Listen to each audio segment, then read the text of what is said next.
देवसुतं देवं काञ्चचाणूरमर्दनं देवकी परमानन्दं कृष्णं वन्दे जगद्गुरु।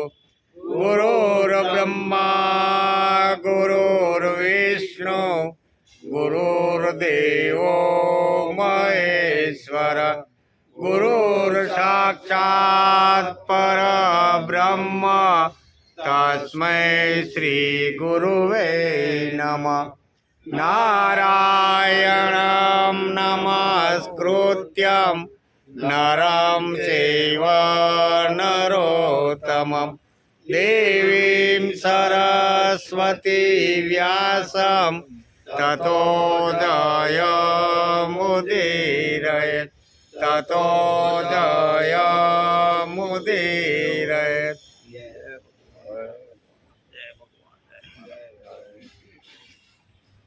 ત્રીજો શ્લોક। વિક્રેતુ કામા કિલ ગોપકન્યા મોરારી પાદાર્પિત ચેતવૃત્તિ દદ્યાદિકં મોહવસાદવો સત ગોવિંદ દામોદર માધવેતિ। વિક્રેતુ કામા કિલ ગોપકન્યા। ગોપીઓ જ્યારે ગોકુળમાંથી મથુરામાં જાય છે વેચવા માટે, વિક્રેતુ એટલે વેચવા માટે શું લઈને જાય છે? દૂધ છે, દહીં છે, કીધું ને। કિલ ગોપકન્યા મુરારી પાદાર પિત્ત ચિત્ત વૃત્તિ, મનની અંદર ભગવાન શ્રી કૃષ્ણ ચિત્તની અંદર બેસાડી અને આ ગોપીઓ ગોકુળમાંથી જ્યારે મથુરાની ગલીઓમાં ફરે છે ત્યારે ગોવિંદ દામોદર માધવેતિ, કોઈ દામોદર લ્યો, કોઈ ગોવિંદ લ્યો, કોઈ માધવ લ્યો, કોઈ મુરારી લ્યો, આ નામનું રટણ કરતી કરતી ચિત્તની અંદર ભગવાન શ્રી કૃષ્ણની મૂર્તિને બેસાડી અને આ ગોપીઓ ગોકુળમાંથી મથુરાની ગલીમાં મહી વેચવા માટે જ્યારે જાય છે ત્યારે આ શબ્દનું ઉચ્ચારણ કરે છે, બરાબર ને। ગોપકન્યા પ્રભુ ચરણના મોહને લીધે ગોવિંદ, દામોદર, માધવ, મટકીમાં ભરેલું જે દહીં, દૂધ, માખણ અથવા મિશ્રી છે એ ભૂલી ગયું અને મટકીમાં ભરેલું શું કે છે? ગોવિંદ દામોદર માધવેતિ। એટલે પ્રભુ ચરણના મનની અંદર એટલો ગોપીઓને મોહ થઈ ગયો હતો એમ આ શ્લોકની અંદર બતાવે છે કે ભાન ભૂલી ગઈ હતી એમ। નકર મટકીમાં તો દૂધ હોય, દહીં હોય, માખણ હોય, મિશ્રી હોય, પણ બધાને કહેતી ફરતી કે મારી મટકીમાં ગોવિંદ દામોદર માધવેતિ, કોઈ દામોદર લ્યો, કોઈ માધવ લ્યો, કોઈ મુરારી, કોઈ ગોવિંદ લ્યો। આ શ્લોકની અંદર આ અર્થ છે। આજે શ્રીમદ ભાગવત શરૂ થયું એનો 134મો દિવસ, સ્કંદ 7 અને અધ્યાય 11ને ગઈકાલે આપણે નમસ્કાર કર્યા, બરાબર ને? 11માં આજે આપણે 12મા અધ્યાયની શરૂઆત કરવાની છે। ગઈકાલે આપણે સ્કંદ 7 અને 11મા અધ્યાયને નમસ્કાર કર્યા, જેમાં માનવ ધર્મ, વર્ણ ધર્મ અને સ્ત્રી ધર્મનું નિરૂપણ વેદવ્યાસે કેવી રીતનું લખ્યું છે એને આપણે સમજવાનો પ્રયત્ન કર્યો। યુધિષ્ઠિરનો પ્રશ્ન હતો, બરાબર, નારદજીને, નારદજીએ અહીંયા 3 જે પ્રશ્નો હતા એને સારી રીતે સમજાવવાનો યુધિષ્ઠિરને અહીંયા પ્રયત્ન કર્યો, એ આપણે ગઈકાલે જોયું। પોતાને જે મળે તેનાથી સંતુષ્ટ રહેવું, મળેલા ભોગોની આસક્તિ છોડવી, આળસ છોડવી અને ધર્મ જાણવો। આ જે સ્ત્રીના જે ગુણો અથવા સ્ત્રીનો જે ધર્મ છે એ સ્ત્રીના ધર્મની અંદર છેલ્લે અહીંયા વેદવ્યાસે બહુ સરસ લખ્યું છે અને નારદજીએ યુધિષ્ઠિરને આ પ્રમાણે કીધું। પ્રિય અને સત્યવાણી બોલવી, પ્રમાદ એટલે કે ઊંઘ છોડવી, પવિત્ર રહેવું, સ્નેહાળ થવું અને પતિત ન હોય તેવા પતિ સાથે રહેવું અને તેની સેવા કરવી, આવા 11 પ્રકારના જે ગુણો હતા એનું વેદવ્યાસે વર્ણન કર્યું છે અને આ સમજાવવાનો પ્રયત્ન કર્યો છે। આ શ્લોકની એક એક લીટીમાં વેદવ્યાસે લખ્યું છે કે પતિમ તો પતિ તમ ભજતે, જે પતિ પતિત ન હોય તેની સેવા કરવી જોઈએ. આમ લખ્યું છે, પતિત ન હોય તેવા પતિની સેવા કરવી જોઈએ. એમ કે એટલે કે અમારામાં એક એવી માન્યતા આવી ગઈ છે કે પતિ કોઈ પણ પાપ કરે તો ચાલે, તેની સામે પત્નીએ શિર નમાવવું જોઈએ, એવી ખોટી માન્યતા આવી ગઈ છે. તેથી વેદવ્યાસને આ લખવું પડ્યું. વેદવ્યાસ કે જે પતિત ન હોય એવા જ પતિની સેવા કરવી જોઈએ. જે બેફામ થઈ ગયેલો હોય, વ્યસનોમાં ડૂબી ગયેલો હોય અને ન કરવાના ધંધા કરતો હોય તો એવા પતિની અહીં વાત કરી નથી. તેથી અહીં કહે છે કે જે પતિત એટલે ખરાબ, એમ આપણે કહીએ ને કે બગડી ગયેલો ખરાબ, એવા પતિની સેવા કરવાની વેદવ્યાસે ના પાડી છે, એવું કહે છે. સમજો કે એકાદ માણસમાં બ્રાહ્મણના લક્ષણ જોવા મળે તો તેને બ્રાહ્મણ માનવો જોઈએ. એટલે કે લક્ષણ ઉપરથી વર્ણ નિશ્ચિત કરવો જોઈએ. એનો પણ આપણે ગઈકાલે વર્ણાશ્રમ વ્યવસ્થા જ્યારે સમજતા હતા ત્યારે એની અંદર આ વાતો પણ આવી હતી. વર્ણ વ્યવસ્થા ગુણ સિદ્ધ આ સિદ્ધાંત છે અને વર્ણ વ્યવસ્થા જન્મસિદ્ધ આ વ્યવસ્થા છે. એનો પણ આપણે ગઈકાલે વિચાર કર્યો. એમ કે આમ આપણે ગઈકાલે માનવ ધર્મ, વર્ણ ધર્મ અને સ્ત્રી ધર્મનું નિરૂપણ ભાગવતમાં વેદવ્યાસમાં 7મો અને અધ્યાય 12મો 12મા અધ્યાયનો આજે આપણે અભ્યાસ કરવાના છે. જોઈ 12મા અભ્યાસમાં શું છે. અધ્યાય 12 એમાં 2 વિષયો અત્યારે સમજવાના છે. એક તો બ્રહ્મચર્યાશ્રમ અને વાનપ્રસ્થાશ્રમના નિયમો.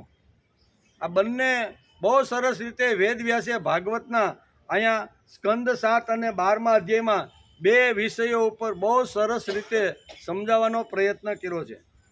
નારદ ઉવાચ બ્રહ્મચારી ગુરુકુલે વસંતો ગુરોહિત આચરણ દાસનિધિચો ગુરો સુદઢ સૌહદ સાયં પ્રાતરુપાસિત ગુર્વન્ય કસુરોત્તમ ઉભે સંધ્યે ચ યત્ગાગ જય બ્રહ્મ સમાહિત સંદાસ્ય ધીયતિ ગુરો રાહુ તે સ્વસુનત્રતિ ઉપક્રમે વસાને ચ ચરણો શિરસા નમેત.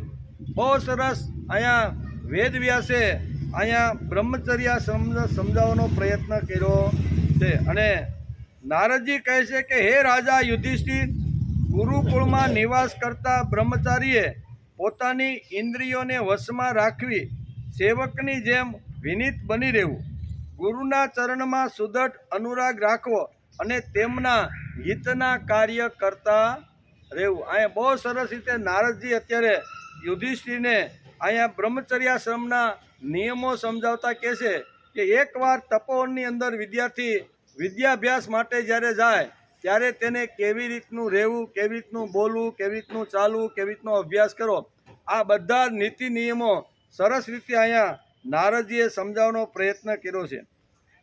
નારદજી કહે છે કે હે રાજા યુધિષ્ઠિર, સાંજે અને સવારે ગુરુ, અગ્નિ, સૂર્ય અને શ્રેષ્ઠ દેવોની ઉપાસના કરવી તથા મૌન ધારણ કરીને એકાગ્રતાપૂર્વક ગાયત્રી મંત્રનો જપ કરતા રહીને બંને સમયની સંધ્યા પૂજા કરવી જોઈએ. આ નારદજી અત્યારે બ્રહ્મચર્યાશ્રમના સિદ્ધાંતો અને નિયમો સમજાવતા યુધિષ્ઠિરને આ પ્રમાણે કહે છે.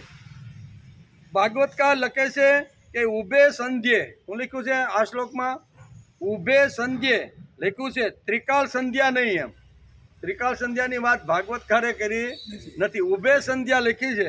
ઉભે સંધ્યા એટલે કે ત્રિકાળ સંધ્યા નહીં. આનો અર્થ એ નથી કે ભાગવતકારને ત્રિકાળ સંધ્યા માન્ય નથી. ભાગવતકાર વેદવ્યાસે 2 વખત સંધ્યા કરવાનો અહીંયા આગ્રહ રાખ્યો છે. તેથી ઉભે સંધ્યે આ શ્લોકની અંદર વેદવ્યાસે આ શબ્દ મૂકી દીધો છે. ત્યારબાદ આશ્રમની વ્યવસ્થાનું વર્ણન આવે છે. બ્રહ્મચર્યાશ્રમમાં અભ્યાસ કરવાવાળા વિદ્યાર્થીઓનું અને વાનપ્રસ્થીનું જીવન કેવું હોય તે 2 આ અધ્યાયની અંદર વેદવ્યાસે સરસ રીતે લખી રાખ્યું છે. બ્રહ્મચર્યાશ્રમ અને વાનપ્રસ્થાશ્રમ આ 2 વિષયો ઉપર વેદવ્યાસે સરસ મજાનું વિવરણ કર્યું છે. એટલે કે વેદાધ્યાન અને ઈશ્વર પ્રાપ્તિના માટે ગુરુ હોવો જોઈએ એમ સમજાયું છે. વેદાધ્યાન કરનાર વિદ્યાર્થી અને ઈશ્વર પ્રાપ્તિની ઈચ્છા રાખનાર સાધક એટલે વાનપ્રસ્થી બંનેના નિયમો સારી રીતે સમજાવવાનો પ્રયત્ન અહીંયા વેદવ્યાસે કર્યો છે. અને ગુરુકુળની અંદર ભણનાર જે વિદ્યાર્થી છે એને કેવા નીતિ નિયમોનું પાલન કરવું છે આ સરસ એણે સમજાવ્યું છે. ઇન્દ્રિય દમન આવશ્યક છે. વિષયોના બારામાં વિચારવા વાળો વિદ્યાર્થી કે સાધક કોઈ હોઈ શકતો નથી. વિદ્યાર્થી અને વાનપ્રસ્થના બારામાં વેદવ્યાસે સ્પષ્ટ સિદ્ધાંતો લખ્યા. બંને માટે વાનપ્રસ્થી અને બ્રહ્મચર્યાશ્રમ આના માટે સ્પષ્ટ સિદ્ધાંતો લખ્યા છે. બ્રહ્મચર્યમાં વિષય ચિંતન જ ન થવું જોઈએ. જો વિષય ચિંતન થતું હોય તો તે બ્રહ્મચર્યાશ્રમ નથી. 1 થી 25 વર્ષનો જે કાળ છે એ ભારતીય સંસ્કૃતિની અંદર એને બ્રહ્મચર્યાશ્રમ આખો કીધો છે. તો એ બ્રહ્મચર્યાશ્રમની અંદર જે વખતે વિદ્યાની પ્રાપ્તિ કરવી હોય, સરસ્વતીની ઉપાસના કરી અને જ્ઞાન મેળવવાનું હોય એ વખતે કોઈ પણ પ્રકારના વિષયનું ચિંતન કરવું જોઈએ નહીં. એનું ધ્યાન ફક્ત સરસ્વતીની ઉપાસના કરી અને જ્ઞાન મેળવવા પાછળ જ એની મન, એનું બુદ્ધિ, એની જે કાંઈ ઇન્દ્રિયો છે એ ઇન્દ્રિયોને એની અંદર સમરસ કરવી જોઈએ એમ કે. બ્રહ્મચર્યાશ્રમમાં વિષય ચિંતન ન જ થવું જોઈએ. જો વિષય ચિંતન થતું હોય તો તે બ્રહ્મચર્યાશ્રમ નથી. જે વિદ્યાર્થી બ્રહ્મચર્યાશ્રમમાં તેને ખબર ન હોવી જોઈએ કે તેને પરણવાનું છે તેવી સ્થિતિમાં તેને રાખવો જોઈએ. એમાં વેદવ્યાસે બહુ સરસ રીતે ભાગવતની અંદર લખ્યું છે. ભાગવતકાર બહુ સ્પષ્ટ વક્તા છે. એણે જે સમાજને જેવી જ્યારે જરૂરિયાત અને જે વર્ણકાળમાં જે જોઈએ એ બધી જ વાતનો એણે બહુ સ્પષ્ટતાથી વિચાર કર્યો છે. તેથી કહે છે કે જેમણે જ્ઞાનની પ્રાપ્તિ કરવી હોય, વિદ્યાની પ્રાપ્તિ કરવાની હોય, એણે કોઈ દિવસ મારા લગ્ન થશે ત્યારે હું આવી એકદમ રૂપાળી છોકરીને લાવીશ આવો વિચાર વિદ્યાર્થીએ ક્યારેય કરવો જોઈએ ને. આ ઊંડા ગુનાની અંદર વેદવ્યાસ આપને લઈ જાય છે કે બ્રહ્મચર્યાશ્રમના નીતિ નિયમો કેવા હોય, એણે કેવી અવસ્થામાં રહેવું જોઈએ એ બધી વાતો સમજાવે છે. જે વિદ્યાર્થી બ્રહ્મચર્યમાં છે તેને ખબર ન હોવી જોઈએ કે મારે પરણવાનું છે એવો વિચાર એને ક્યારેય આવવો જોઈએ નહીં. સ્મૃતિકારો, શાસ્ત્રકારો કહે છે તે અમને જૂનું લાગે છે. તેઓ કહે છે કે બ્રહ્મચર્યાશ્રમમાં વિદ્યાર્થીને માટે વિષયનો ઉપભોગ અને તેના વિચારો બંને વર્જ્ય છે. વિદ્યાર્થી અવસ્થામાં પુરુષને માટે જેમ સ્ત્રી ચિંતન વર્જ્ય છે તેવું જ સ્ત્રીને પુરુષ ચિંતન પણ વર્જ્ય છે.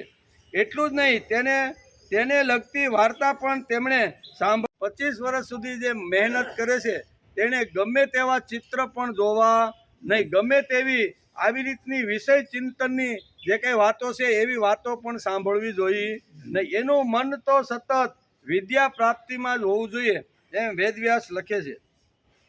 એટલું જ નહીં, તેને લગતી વાર્તા પણ તેમણે સાંભળવી જોઈએ નહીં. તેથી જ વેદવ્યાસ લખે છે કે બ્રહ્મચર્યાશ્રમ એ પવિત્રમાં પવિત્ર આશ્રમ છે. તેથી વિદ્યાભ્યાસમાં વધારામાં વધારે સમય વિદ્યાર્થીનો જાય એના માટે જ એણે પ્રયત્ન કરવા જોઈએ. ગમે ત્યાં ગમે એ વિષયની અંદર ગમે ત્યાં ધ્યાન જવું જોઈએ નહીં. એટલે અહીંયા બહુ સરસ રીતે સમજાવ્યું છે કે વિષયની અંદર એકવાર જો વિદ્યાર્થીનું મન વયું જાય તો અભ્યાસની અંદર ખૂબ જ ખલેલ પડતો રહેલો છે. ગીતાકાર પણ આ જ વાત સમજાવે છે. જેમ શ્રીમદ ભાગવતની અંદર સ્કંદ 7 અને અધ્યાય 12માં જે બ્રહ્મચર્યના નીતિ નિયમો વેદવ્યાસે લખ્યા છે અને સુખદેવજી મહારાજ પરીક્ષિત રાજાને ગંગા નદીના કિનારા ઉપર આ વાત કરે છે અને એ જ રીતે અહીંયા નારદજી પણ યુધિષ્ઠિરને આ વાતો સમજાવે છે કે બ્રહ્મચર્યાશ્રમ એક પવિત્ર આશ્રમ છે અને એ આશ્રમની અંદર કોઈ દિવસ ક્યારેય વિષયનું ચિંતન કરવું જોઈએ નહીં. એકવાર જો વિષયનું ચિંતન કરે બરાબર તો એની કેવી હાલત અને કેવી રીતનું થાય છે, એની પડતી કેવી રીતે થાય છે, અધપતન કેવી રીતનું થાય છે એ વેદવ્યાસે જેમ ભાગવતમાં સમજાવ્યું છે એમ ગીતાકારે પણ બહુ સરસ રીતે અધ્યાય 2 અને 62 અને 63 શ્રીમદ ભગવદ્ ગીતા ઘેરે હોય તો ખોલીને જોયો. એમાં પણ વિષય ચિંતન કરવાથી માણસનું અધઃપતન કેવી રીતે થાય છે એ 62 અને 63 આ 2 શ્લોકની અંદર સમજાવવાનો પ્રયત્ન કર્યો છે. બધા શાસ્ત્રો આ વાત આપને સમજાવે છે કે જેનો જે આશ્રમ હોય એની અંદર રત રહીને માણસે કામ કરવું જોઈએ. એવી રીતે શ્રીમદ ભગવદ્ ગીતામાં પરંપરા દેખાડે છે. ધ્યાયતે વિષયાન પોષા સંગસ્તે સોપજાયતે સંગાત સંજાયતે કામ કામાત ક્રોધો વિજાયતે ક્રોધાત ભવતિ સમોહ સમોહ સ્મૃતિ વિભ્રમ સ્મૃતિ ભ્રંશાદ બુદ્ધિનાશો બુદ્ધિનાશ પ્રણશ્યતિ. બુદ્ધિનો નાશ કેવી રીતનો થાય છે, વિષય ચિંતન એને બુદ્ધિના નાશ સુધી કેવી રીતનું લઈ જાય છે, એ બંને શાસ્ત્રો શ્રીમદ ભાગવત અને શ્રીમદ ભગવદ્ ગીતા બંને શાસ્ત્રો આપને આ લાલ લાઇટ કરે છે કે જે બ્રહ્મચર્યાશ્રમની અંદર અને વાનપ્રસ્થાશ્રમની અંદર જે નીતિ નિયમો લખ્યા છે એ નીતિ નિયમને ઓળંગી અને માણસ જો આવી રીતના વિષયનું ચિંતન કરે તો વિષયનું ચિંતન કર્યા પછી એ માણસનું અધઃપતન કેવી રીતનું થાય છે એનું સુંદર મજાનું ચરિત્ર ચિત્રણ ભાગવતકારે લખ્યું છે. વિષયોનું ચિંતન કરતા પુરુષને તેમાં આસક્તિ થાય છે. વિષયનું ચિંતન કરતા પુરુષને તેમાં આસક્તિ થાય છે અને આસક્તિથી કામના થાય છે અને કામના જો પૂર્ણ ન થાય તો માણસને ક્રોધ ચડી જાય છે. કોઈ પણ વિષય માટે જો કામના એને શરૂ કરી અને એ વિષય જો એને પ્રાપ્ત ન થાય તો અહીંયા શાસ્ત્રકારો લખે છે કે એ માણસ ક્રોધી બની જાય છે. ક્રોધ થઈ જાય છે.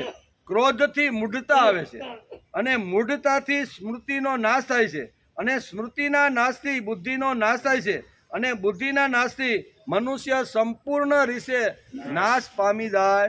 બહુ સરસ રીતે એટલે બ્રહ્મચર્યાશ્રમ અને વાનપ્રસ્થાશ્રમ આ 2 આશ્રમ એવા છે કે જેની અંદર વિષયનું ચિંતન કરવાનું શાસ્ત્રકારોએ આવી રીતની ના આપણે સમજાવી છે કે એનું આ બંને અવસ્થામાં બહુ વિષયનું ચિંતન કરવું જોઈએ નહીં. બ્રહ્મચર્યાશ્રમમાં જે વિદ્યાર્થી કોલેજમાં મારી પત્ની કેવી હશે, મારો જીવનસાથી કેવો છે એવો વિચાર કરતા હોય તેવો તેજસ્વી વિદ્યાર્થી કેમ થઈ શકે? આજે સમાજની અંદર આપણે આ લાવારા વિદ્યાર્થી અથવા યુવાન જોવા મળે છે. એનું કારણ શું છે કે જાય છે કોલેજમાં ભણવા માટે પણ સાયકલનું સ્ટેન્ડ ત્યાં ચાલુ કરીને દરવાજા પાસે બે કોલેજના કોઈ પીરિયડ ભરવા માટે જતા જ નથી. મોટા ભાગે આપણે કોલેજમાં જઈને તો વિદ્યાર્થી બધા બહાર જ ફરતા હોય છે. એ શા માટે? એ કે આવી રીતના જે કોઈ છોકરીઓ આવે એને જોવા અથવા એની સાથે ન કરવાના આવી રીતના અપલખણા કરવા માટે હોય છે. તો આવી રીતનું જો જીવન હોય વિદ્યાર્થીનું તો એને કોઈ દિવસ જ્ઞાન મળતું નથી, એને કોઈ દિવસ વિદ્યા પ્રાપ્ત કરવી થતી નથી, તેમજ તેજસ્વી જીવન બનતું નથી. તેજસ્વી જીવન જો બનાવવાનું હોય તો મન, બુદ્ધિ અને ઇન્દ્રિયો ઉપર સંયમિતની લગામ બરોબર પકડીને રાખવી. સંયમની જો લગામ હોય તો જ માણસ કોઈ પણ ક્ષેત્રમાં આગળ વધી શકે છે. તેથી બ્રહ્મચર્યાશ્રમનું મહત્વ અને એનો આખો જે વિષય વેદવ્યાસે શ્રીમદ ભાગવતમાં લીધો છે એનું કારણ આ છે. આપણી વૈદિકોની જૂની પરંપરા મુજબ તો 25 વર્ષનો યુવાન થાય ત્યાં સુધી તો પત્નીના બારામાં, લગ્નના બારામાં કોઈ દિવસ જૂના કાળમાં વિચારતો.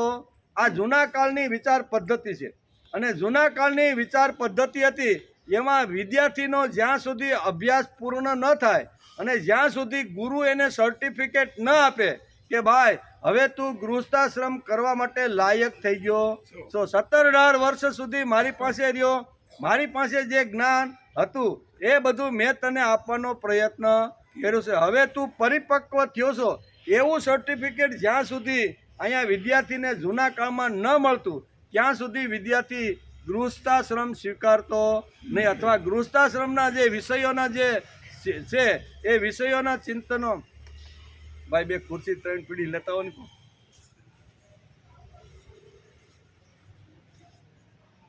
મનુસ્મૃતિમાં ભગવાને લખ્યું છે કે સગા સંબંધીના લગ્નમાં તપોવનમાં ભણતા વિદ્યાર્થીએ જવાની કોઈ જરૂર નથી. એમાં સ્પષ્ટ લખ્યું છે તપોવનની અંદર ભણતા જે વિદ્યાર્થીઓ છે એ વિદ્યાર્થીઓ ક્યારેય કોઈના લગ્નમાં કે સગા સંબંધીના શુભ પ્રસંગમાં જવાનું શાસ્ત્રકારોએ મનાઈ કરી છે. શા માટે? તો કે વિદ્યાર્થીના અભ્યાસની અંદર આવી રીતનો ખલેલ પહોંચતો રહેલો છે. એટલું જ નહીં, તપોવનમાં ભણતા વિદ્યાર્થી નથી. એટલું જ નહીં, તપોવનમાં ભણતા વિદ્યાર્થીના બાપ સિવાય કોઈનું સૂતક પણ એને લાગતું નથી. ઘણીવાર આવી રીતના પ્રસંગો જ્યારે તપોવનની અંદર બનતા હોય, તપોવનની અંદર ગુરુને જ્યારે આવા સમાચાર મળે કે વિદ્યાર્થીના બાપ આવી રીતના સ્વર્ગ સિદ્ધાવી ગયા છે, ત્યારે તપોવનની અંદર આ જ્યારે વાતો થતી ત્યારે અહીંયા એને સૂતક પણ લાગતું નહીં, એટલું અહીંયા શાસ્ત્રકારોએ લખ્યું છે. એટલે કે વેદવ્યાસે આશ્રમમાં ભણતા વિદ્યાર્થી માટે લખ્યું છે કે કોઈના મૃત સૂતકના તપોવન છોડીને જવું નહીં, તેમને કોઈનું સૂતક ન લાગે. તપોવનમાં આશ્રમમાં અભ્યાસ કરવાની તેમજ પૂજા કરવા વગેરેની વિદ્યાર્થીઓને છૂટ હતી. સૂતક લાગે એને સૂતક ન લાગે. જે વિદ્યાભ્યાસ કરવા માટે જે વિદ્યાર્થી આવે છે તેને સૂતક લાગતું નહીં.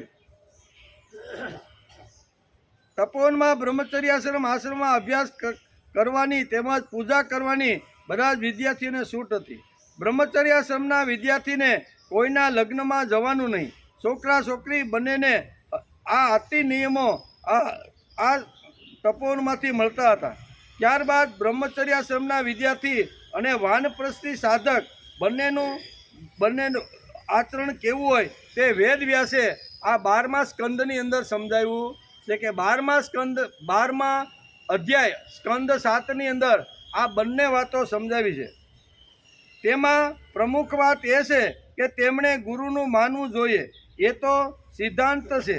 વિદ્યાર્થી સાધકે વિષય ચિંતન ક્યારેય કરવું જોઈએ નહીં. વારંવાર અત્યારે વેદવ્યાસને આપણે સમજાવવા માટે આ બધી વાતો સમજાવે છે કે વિદ્યાર્થીનું જીવન, એના નીતિ નિયમો, એની રહેણી કરણી, એનો અભ્યાસ કરવાનો સમય, કેવી રીતનો અભ્યાસ કરવો, કેવી રીતની બેઠક કરવી, આ બધી જ વાતો બહુ સરસ રીતે સમજાવવાનો પ્રયત્ન કર્યો છે.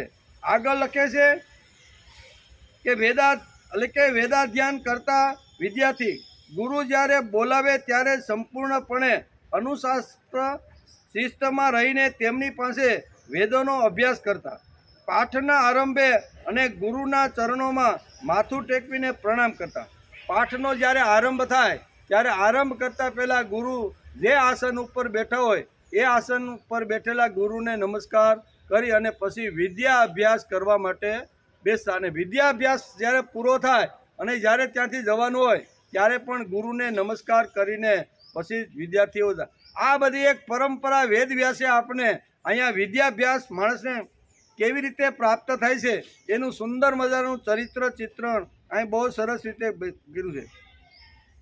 એટલે કે શાસ્ત્રની આજ્ઞા અનુસાર મેખલા, મૃગચર્મ, વસ્ત્ર, જટા, દંડ, કમંડળ, યજ્ઞોપવિત તથા હાથમાં દર્ભ ધારણ કરવા. સાંજે અને સવારે ભિક્ષા માગી. જૂના કાળમાં આપણે આવી રીતનું હતું કે તપોવનની અંદર ઘણીવાર આવી રીતનું ભિક્ષા માગીને પણ ઘણીવાર ઉદર નિર્માણ કરવાનું હતું. તેની વાતો લખી છે.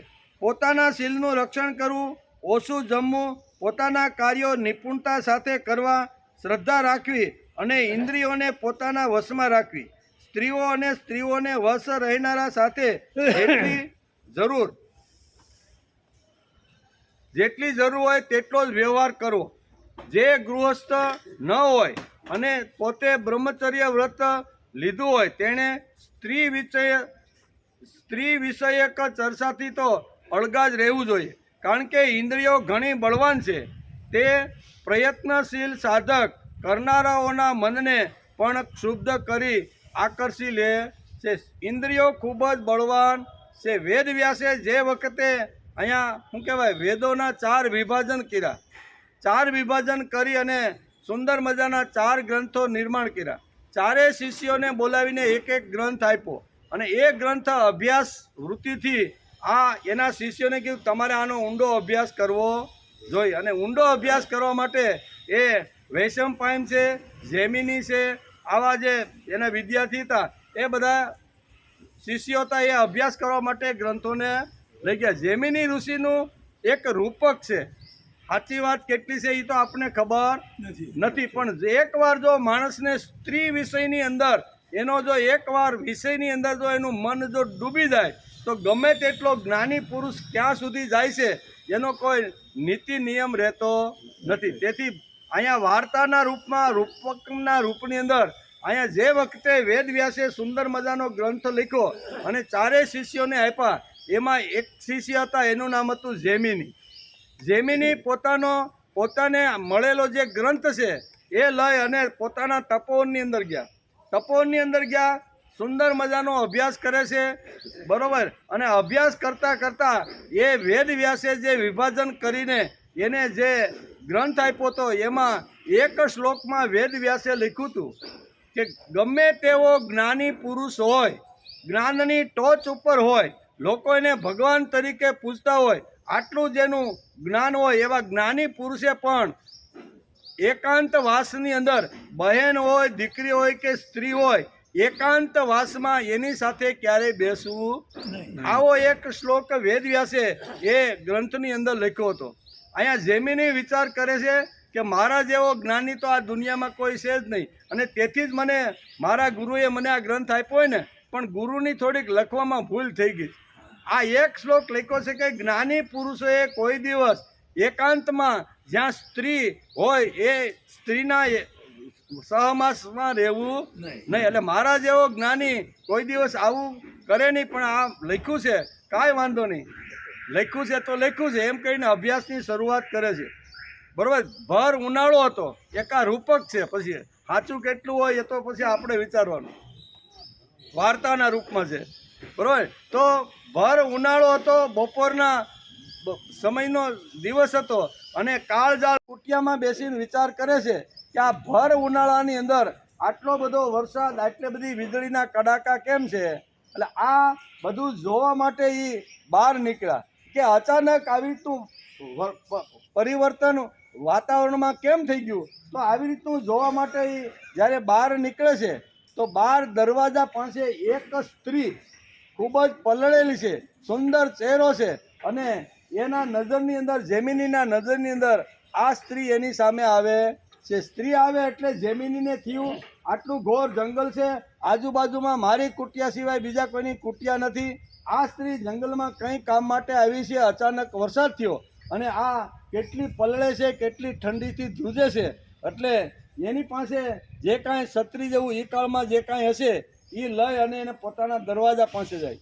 દરવાજા પાસે જઈને કહે છે કે તમે આટલા વરસાદની અંદર કડાકા ભડાકા થાય છે અને એટલા બધા ઠંડીથી ધ્રુજો છો, જો તમને વાંધો ન હોય તો મારી પાસે 4-5 કુટિયાઓ છે, એમાં હું એક કુટિયામાં રહું છું, બાકી તો બધી ખાલી છે, તમે ત્યાં આવીને રહો તો મને કાંઈ વાંધો નથી. સ્ત્રી કે જો તમારા જેવા મહાપુરુષ મને આ વરસાદથી જો બચાવીને ઠંડીમાંથી બચાવવાનો પ્રયત્ન કરતા હોય તો ચાલો હું આવું.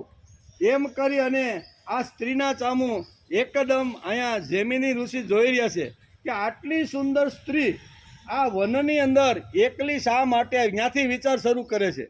આટલા ઘોર જંગલની અંદર આ સ્ત્રીને એના બાપે એકલી કેમ, અનેક પ્રકારના વિચારો જૈમિનીના મગજની અંદર ચાલુ થઈ ગયા. એક કુટિયામાં એને ઉતારો આપ્યો, પોતાની કુટિયામાં જઈ અને આરામ કરવા જ્યારે લાંબા થાય છે ત્યારે એનું મન ક્યાં ગયું કે આટલી સુંદર સ્ત્રી, અત્યાર સુધી હું સમાજમાં ખૂબ ફેર્યો છું, પણ આવી સુંદર સ્ત્રી, આવો સુંદર ચહેરો, આવું એનું લાલિત્ય અત્યાર સુધી મેં ક્યાંય જોયું નથી.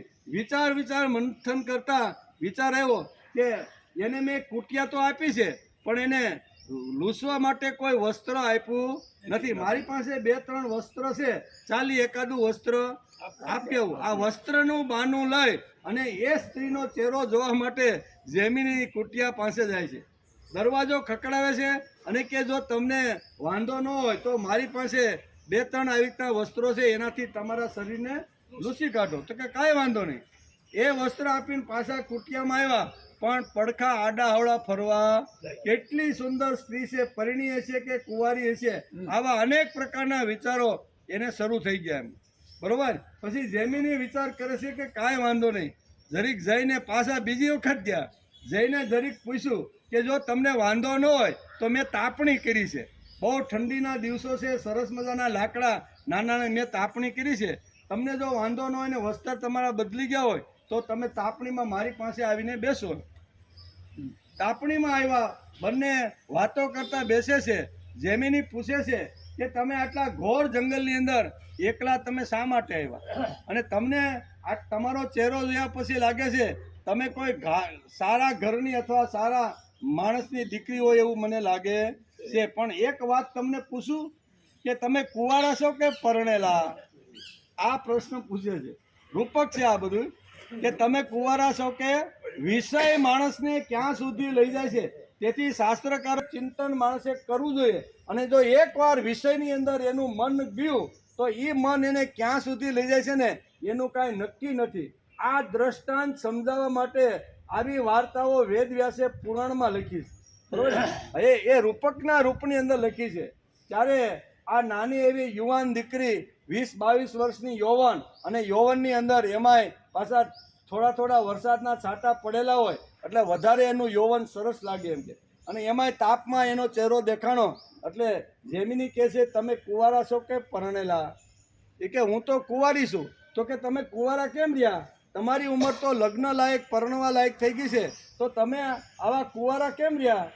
તો કે કુંવારા રહેવાનું બહુ મોટું કારણ છે, અને એને હિસાબે મારા બાપ મને પરણાવી શક્યા નથી. કે તો શું કારણ? કે મારા બાપે એક શરત કરી હતી કે મારી સાથે જે યુવાન પરણવા માટે આવે ને એને જે વખતે મંડપની અંદર જ્યારે ફેરા ફરતા હોય ને ત્યારે એને વાંકો વળીને ગધેડો બનવાનો, બરોબર. અને ગધેડો બની અને જ્યારે 4 ફેરા ફરતા હોય, એક ફેરો પૂરો થાય ત્યારે ગધેડાની જેમ ભૂકવાનું.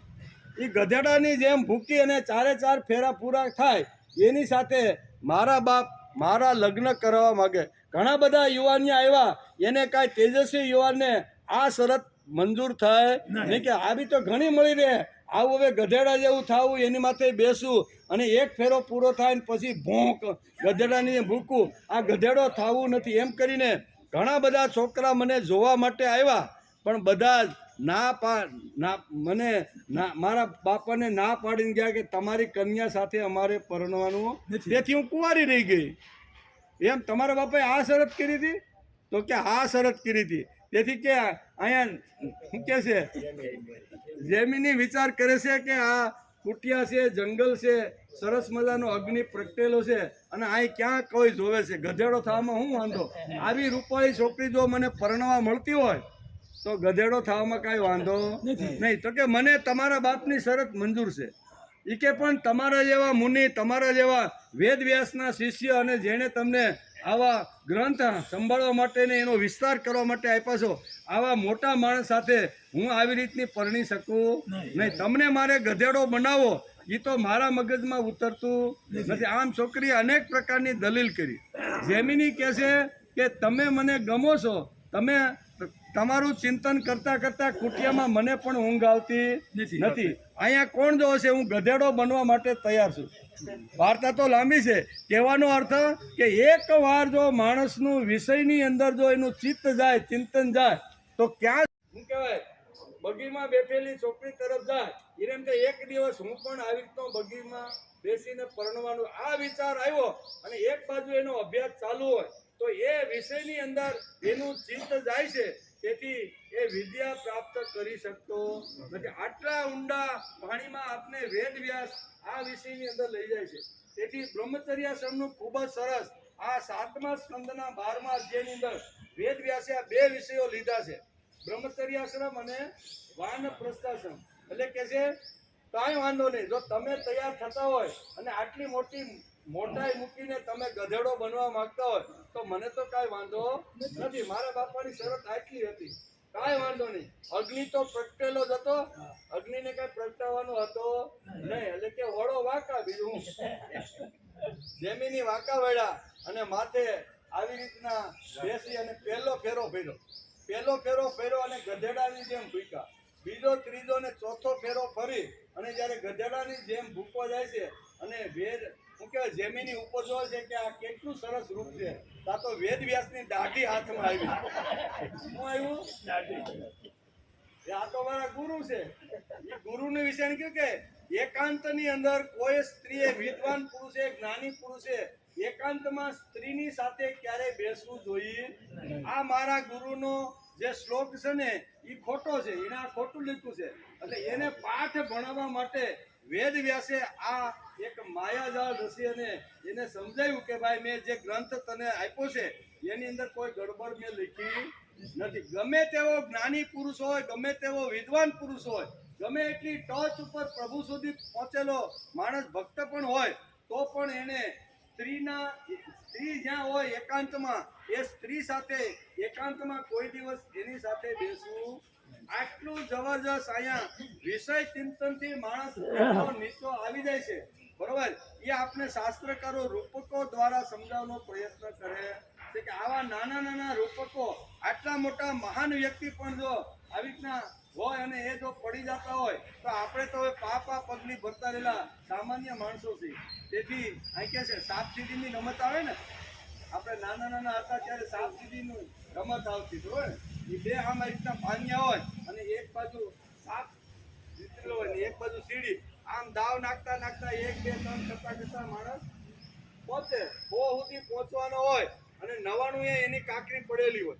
એને એમ થાય કે એક નંબર જો આવી જાય ને તો હું અત્યારે આ ઘરની અંદર બેસી જાઉં. બરોબર. મારો વિજય અને દાણા નાખે છે તો દાણા છે અને આવે છે ક્યાં? સાપના મોઢામાં. પાછો જે સીડો તો સીડીએથી ઠેક ઉપર પહોંચવા માટે ત્યાંથી પાછો 3 નંબર ઉપર આવી જાય કે નહીં? આવી રીતનું વિષય ચિંતનનું પણ આવું જ છે. તેથી વિદ્યાર્થીએ કોઈ દિવસ કોઈના લગ્નમાં જવું જોઈએ નહીં. બરોબર ને? આ જૂના કાળની બધી વાતો છે. આ તો બગડી ગયેલો કાળ છે. છોકરો હોસ્ટેલમાં કે કોઈ જગ્યાએ ભણતો હોય અને કઈ ઘેરે લગ્ન હોય તો ભાઈ એને તો આવું જ જોઈએ ને ભાઈ. એ ન આવે તો અરે ભાઈ એના વગર કાંઈ લગ્ન અધૂરા રહેતા નથી. કારણ કે એ અહીંયા લગ્નમાં આવે 2-3 દિવસ રોકાય અને 10 દિવસ એ બધું હાલતું હોય. બેન્ડ વાજા ને પાર્ટી ને બધું હાલ 10 દિવસ સુધી એ અને 3 દિવસ આવવા જવાના તો 13 દિવસ સુધી એના મગજમાં અભ્યાસની અંદર ગડબડ થાય કે ન થાય? આપણે એમ થાય 2 દિવસમાં 2 દિવસ નહીં, એના મનની અંદર જોયેલી જે વસ્તુઓ છે ને એ બધી અઠવાડિયું 10 દિવસ ઘૂમતી હોય છે. તેથી અહીંયા બ્રહ્મચર્યાશ્રમના સિદ્ધાંતો, એના નિયમો, એના વિચારો સમજાવતા વેદ વ્યાસે કીધું છે કે બ્રહ્મચર્યાશ્રમની અંદર આવી રીતનું માણસનું બાળક એટલે કે વિદ્યાર્થીનું વર્તન હોવું જોઈએ. બહુ સરસ રીતે આ બધી વાતો સમજાવે છે. આ શીલ રક્ષણ વગેરે ગુણોનું ગૃહસ્થ અને સંન્યાસી માટે પણ વિધાન છે. જેવી રીતે બ્રહ્મચર્યાશ્રમની અંદર જેમ વિષય ચિંતન ન કરતા માણસે ગુણોનું ચિંતન કરવું જોઈએ એ બધા માટે વેદવ્યાસ લખે છે કે બધા માટે લાગુ પડે છે. આ શીલ રક્ષણ વગેરે ગુણોનું ગૃહસ્થ અને સંન્યાસી માટે પણ વિધાન છે. ગૃહસ્થ માટે ગુરુકુળમાં નિવાસ કરીને ગુરુની સેવા શુશ્રૂષા કરવાનું વૈકલ્પિક વિધાન છે. કારણ કે ઋતુ ગમનને કારણે તેને તેમાંથી ઘરે જવું પડે છે. જેઓ બ્રહ્મચર્યનું વ્રત ધારણ કરતા હોય તેમણે આંખોમાં કાજળ અને કેસને તેલ લગાડવું ન જોઈએ. પછી જો સામર્થ્ય હોય તો ગુરુને મોં માગી એટલે કે તપોરની અંદર જે વખતે અભ્યાસ પૂરો થાય વેદવ્યાસ લખે છે અને 15-17 વર્ષ સુધી ગુરુના સાનિધ્યમાં લઈ અને જે ગારાના પિંડા જેવો આવ્યો હતો અને સુંદર મજાના રમકડા બનાવી અને જ્યારે જગતની અંદર મોકલે છે ત્યારે વેદવ્યાસ લખે છે. અને નારદ મુનિ અત્યારે યુધિષ્ઠિરને કહે છે કે જે વખતે વિદ્યાર્થી ગુરુકુળમાં ભણવા માટે આવે, તપોવનમાં ભણવા માટે આવે, ગુરુ એને સંસ્કાર આપીને ઘડતર કરવાનું કામ કરે. 17-18 વર્ષ સુધી આ વિદ્યાર્થી ત્યાં ભણી અને સંસ્કાર લઈ અને ઘરે જવાનું જ્યારે પ્રયત્ન કરે છે ત્યારે વેદવ્યાસ લખે છે કે ગૃહસ્થાશ્રમ સ્વીકાર્યા પછી એ વિદ્યાર્થીએ તપોવનમાં જે તપોવનમાં ભણ્યો છે એને અહીં કંઈ એના માટે એને કૃતજ્ઞ રહી અને કરેલી કમાણીમાંથી એને કંઈક ત્યાં મોકલવું જોઈએ. બહુ સરસ. પછી જો સામર્થ્ય હોય તો ગુરુને મોં માગી દક્ષિણા આપવી જોઈએ. ત્યારબાદ તેમની આજ્ઞાથી ગૃહસ્થ, વાનપ્રસ્થ કે સંન્યાસ આશ્રમમાં પ્રવેશ કરવો અથવા આજીવન બ્રહ્મચર્યનું પાલન કરતા રહીને તે જ આશ્રમમાં રહેવું. જોકે ભગવાન સ્વરૂપની સર્વત્ર એક રસ રહેલા છે, તેથી તેમનું ક્યાંય પ્રવેશ કરવાનું કે બહાર નીકળવાનું બનતું નથી. તો પણ તેઓ અગ્નિ, ગુરુ, આત્મા અને સમસ્ત પ્રાણીઓમાં પોતાના આશ્રિત જીવોની સાથે વિશેષ રૂપે વિરાજમાન છે. તેથી તેમના પર હંમેશા નજર જમાવેલી રહેવી જોઈએ.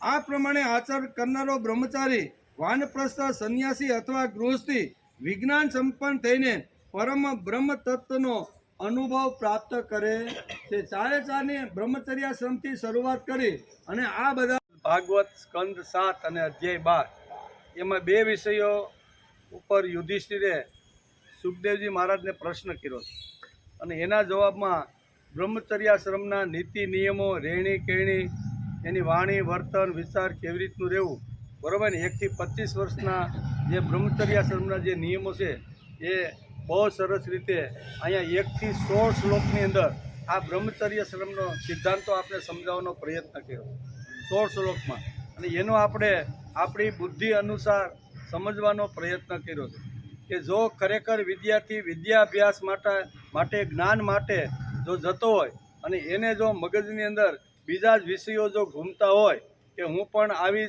સ્ત્રીને પરણી અથવા આવી છોકરીને પરણીને લાવીશ કોઈની બગી જોયા પછી, તો એ વિષય ચિંતન કરતો રહેલો જે વિદ્યાર્થી છે એનું અધપતન કેવી રીતનું થાય છે એ શાસ્ત્રકારો ઘણા રૂપકના માધ્યમથી આપને સમજાવવા માગે છે કે ગમે તેવો જ્ઞાની પુરુષ હોય, ગમે તેવો વિદ્વાન પુરુષ હોય, ટોચ ઉપર પહોંચી ગયેલો હોય, પણ એકવાર તો એનો વિષયની અંદર એનું ચિંતન શરૂ થઈ જાય અને એકાંતવાસની અંદર આવી રીતના પ્રસંગો જ્યારે ઊભા થાય ત્યારે અધપતન કેવી રીતનું થાય છે એ પુરાણોએ આપણે આવા મહાપુરુષોના ચરિત્ર દ્વારા સમજાવ્યું છે કે મહાપુરુષો આટલી ટોચ સુધી જે પહોંચેલા હોય છે એને પણ અહીંયા સાપના મોઢામાંથી પૂંછડા સુધી પાછા આવી શકે છે, અધપતન થઈ શકે છે, ત્યાં વાર્તા દ્વારા સમજાવે છે.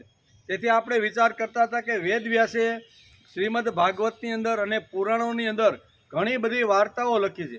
ઘણી બધી વાર્તાઓ અતિશયોક્તિથી ભરેલી હશે, ઘણી વાર્તાઓ અહીંયા ઐતિહાસિક હશે અને ઘણી આવી રીતની ઉપસાવેલી વાર્તાઓ હશે, બરાબર ને. તો આ બધી વાર્તાઓ પાછળ વેદવ્યાસનો વિચાર એમ કહે છે કે માણસે વાર્તાના માધ્યમથી, રૂપકના માધ્યમથી માણસ કેટલો ઉપર જાય છે, કેટલો નીચે આવે છે એ સમજાવવા માટે આ બધી વાતો પુરાણોમાં લખેલી છે. તેથી આપણે આ શ્રીમદ ભાગવત મહાપુરાણની અંદર આ સિદ્ધાંતો જે લખ્યા છે એને આપણે સમજવાનો પ્રયત્ન કરીએ છીએ. સમજતા આપણે ઘણા 133 દિવસ લાગ્યા, બરોબર ને, ભાગવતને, અને આપણે અત્યારે અહીંયા આવીને ઊભા છે. એમાં 7મા સ્કંદની અંદર બ્રહ્મચર્યાશ્રમનો વિચાર બહુ સરસ રીતે કર્યો, એનો પણ આપણે વિચાર કર્યો. બીજો વિભાગ છે વાનપ્રસ્થાશ્રમ. કેવો? જેનો વિચાર આપણે ઘણી વખત કરેલો છે. જ્યારે જે વિષયમાં જ્યારે વિષયો આવતા ત્યારે થોડી ઘણી વાતો પણ કે અહીં તો ભાગવતકાર વેદવ્યાસે સ્પેશિયલ વાનપ્રસ્થાશ્રમ એટલે શું, વાનપ્રસ્થી કોને કહેવાય અને વાનપ્રસ્થીને કેવી રીતનું જીવન જીવવું, એના નીતિ નિયમો કેવા હોય, બરાબર, એનું સુંદર મજાનું અહીંયા 17 થી 31 શ્લોકની અંદર વર્ણન કર્યું છે. કેટલા? 17 થી 31 શ્લોકની અંદર વાનપ્રસ્થાશ્રમના સિદ્ધાંતો, એના નિયમો, એની રહેણી કરણી, એની વાણી, વર્તન, વિચાર, જે કાંઈ બધી છે હલન ચલન, સવારે ઉઠાને રાતના સુધે ત્યાં સુધીનું, એ બધી સુંદર મજાની અહીંયા વાતો વેદવ્યાસે ભાગવતના અહીંયા 7મા સ્કંદના 12મા અધ્યાયની અંદર લખી રાખી છે. એમાં અહીંયા પ્રથમ શ્લોક વાનપ્રસ્થીઓ માટે કીધો છે. વાનપ્રસ્ય વક્ષ્યામિ નિયમાનુનિસંપતાન યાતા તિષ્ઠતિ મુનિર્ગત્સે દર્શી લોકમિહાજસા ન કૃષ્ટ પશ્યનાદિત યાદકુષ્ટમ ચ પાકલમ અગ્નિ કવયમાથમ વા અર્કવક્ત મુહાતરે. હે રાજા યુધિષ્ઠિર, હવે હું ઋષિઓના મત અનુસાર વાનપ્રસ્થ આશ્રમના નિયમો બતાવું છું. એમનું આચરણ કરવાથી વાનપ્રસ્થ આશ્રમીને અનાયાસે ઋષિઓનો લોક નો લોક અને બ્રહ્મલોક સહજ રીતે પ્રાપ્ત થઈ જાય છે. હું તમને જે અત્યારે આશ્રમ તમે પ્રશ્ન પૂછ્યો તો કે વાનપ્રસ્થા આશ્રમના સિદ્ધાંતો અમને સમજાવો, તો હું તમને એક એવા આશ્રમનો અહીંયા તમને વાત કરું છું કે જે આશ્રમમાં રહીને સંપૂર્ણપણે એ આશ્રમમાં જે નીતિ નિયમો જે લખેલા છે એ પ્રમાણે જો એનું પાલન કરે તો એ બ્રહ્મ સુધી, પ્રભુ સુધી, પરમાત્મા સુધી એ વાનપ્રસ્થથી પહોંચી જાય છે. એ નીતિ નિયમો તમે મારી પાસેથી જાણો. હે રાજા યુધિષ્ઠિર, હવે હું ઋષિઓના મત અનુસાર વાનપ્રસ્થ આશ્રમના નિયમો બતાવું છું. આ નિયમોનું આચરણ કરવાથી ઋષિઓના લોક મહરલોકની પ્રાપ્તિ થઈ જાય છે. પછી આ નિયમો એને પાળી લીધા, એ પ્રમાણે આચરણ કરી અને જીવન જીવવાનો પ્રયત્ન કરવા લાગે તો પછી બીજી કાંઈ જરૂર પડતી નથી. એમ કે 15 શ્લોકમાં વાનપ્રસ્થિની દિનચર્યા, આમાં હું 15 શ્લોક કીધા ને, અહીંયા કે 17 થી 31 એટલે 15 શ્લોક થાય. 15 શ્લોકની અંદરથી વાનપ્રસ્થીઓની દિનચર્યા, એને દિવસ દરમિયાન કેવી રીતનું રહેવાનું, ખાવાનું કેવી રીતનું, વ્યવહાર કેવી રીતનો કરવાનો, ખાવું પીવું રહેવું, એના સુંદર મજાના 15 શ્લોકની અંદર વેદ વ્યાસે વિવરણ કરેલું છે. વિચારવાન મનુષ્ય વાનપ્રસ્થ આશ્રમના નિયમનું પાલન કરવું જોઈએ.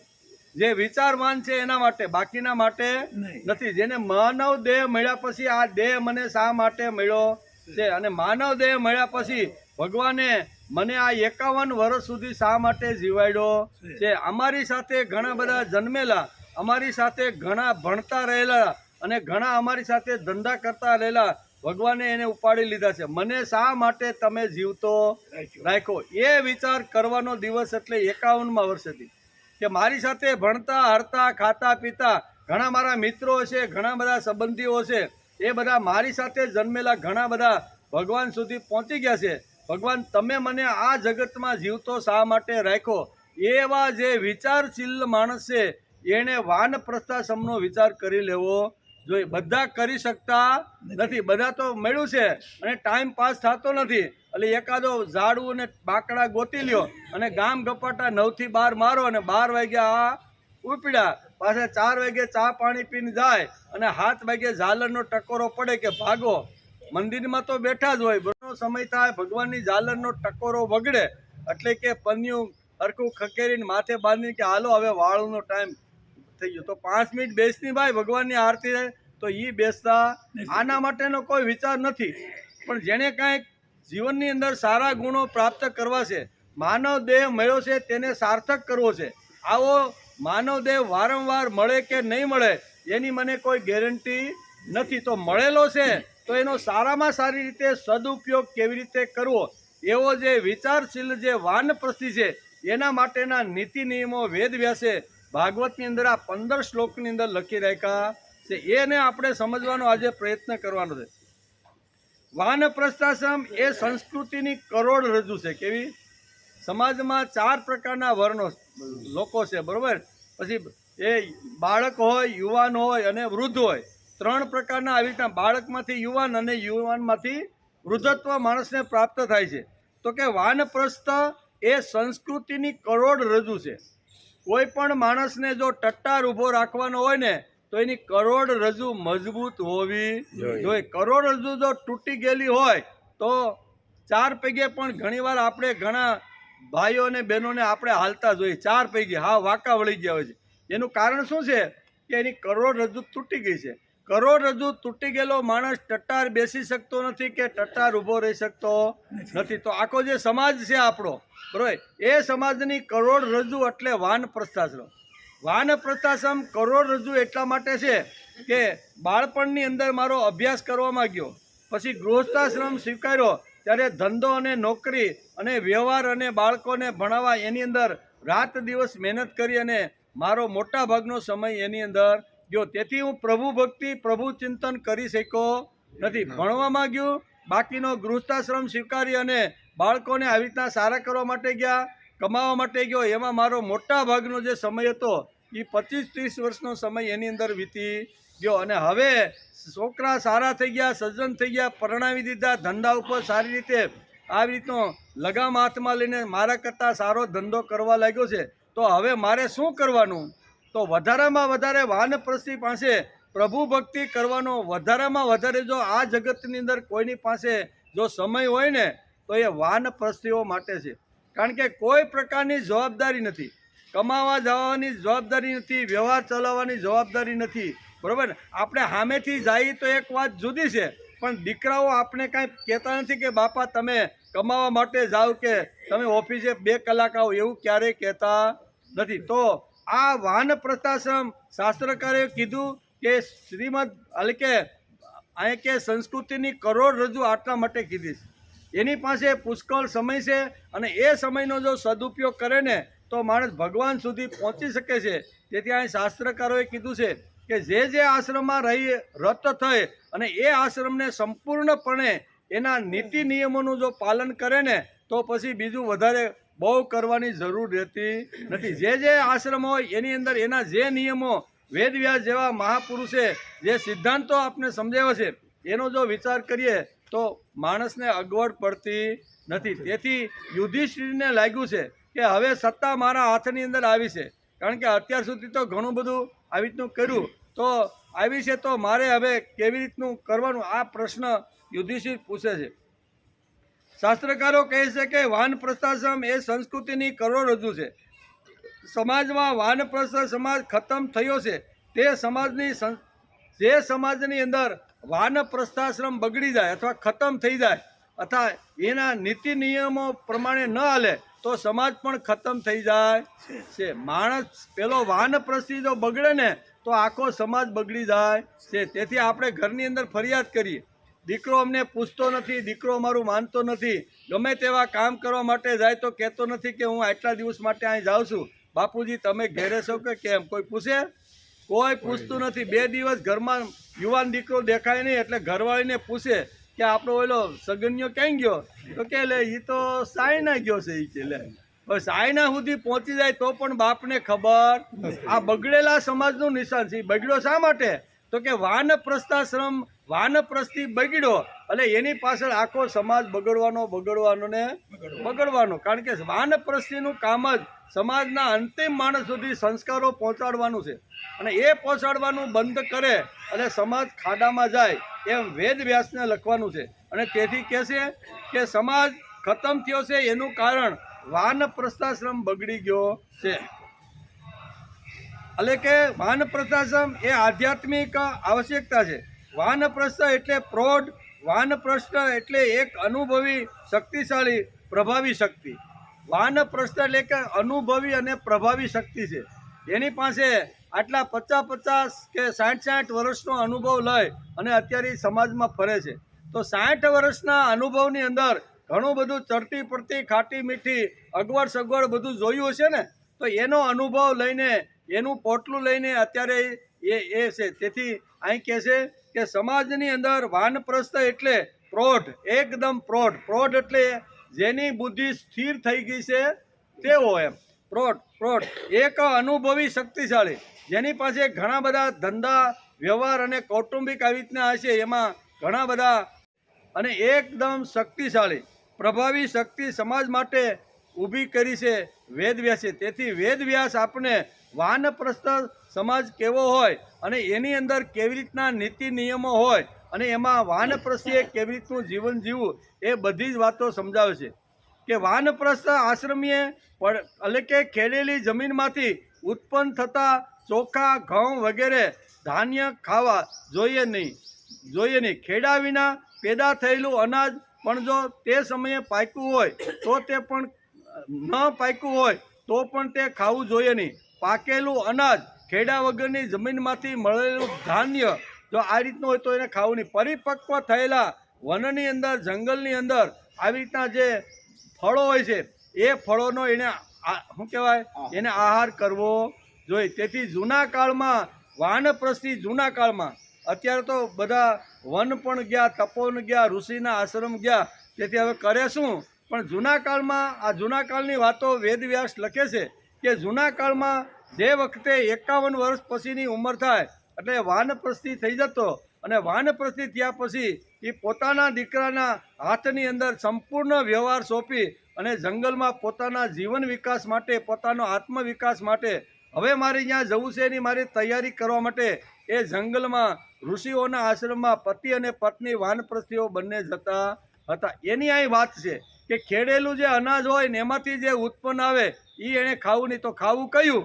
તો કે ખેડા વગરની જમીનમાંથી જે કાંઈ ઉત્પન્ન થાય, એટલે એનો અર્થ કંદમૂળ થયા, બરોબર. અને પાકેલું ફળ નહીં, એટલે એનો અર્થ એ કે વૃક્ષની અંદર પાકેલા ફળ ન હોય તો એ પણ ખાવા નહીં. પાકેલું ફળ એટલે જંગલમાં આ બધું મળે, બરોબર ને.